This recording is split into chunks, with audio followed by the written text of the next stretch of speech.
Alright, hi everyone. So this is the data that we're going to analyze today.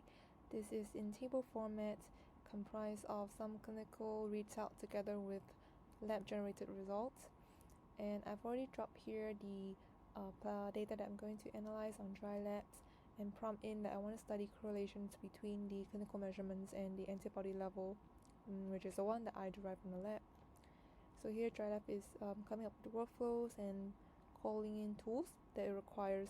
So usually when I'm analyzing this type of data, I'll need to do several tests to then actually go into the correlation steps, because I'll need to know whether the data is normalized, is there any outliers. So these are the things that I'll need to consider before really apply any correlation test. But here on Drylab it's quite convenient because Drylab will already do that for me and then decide the best correlation test to use. And here is the result. So let's look at the graph.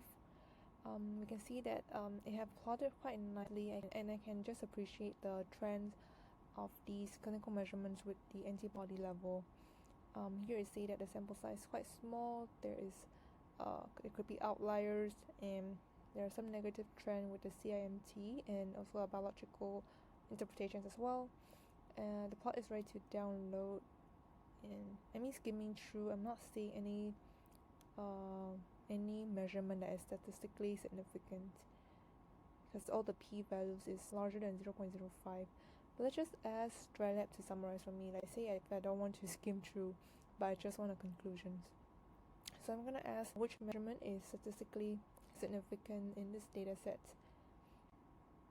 And so Drylab will tell me that actually none of my variables is statistically significant.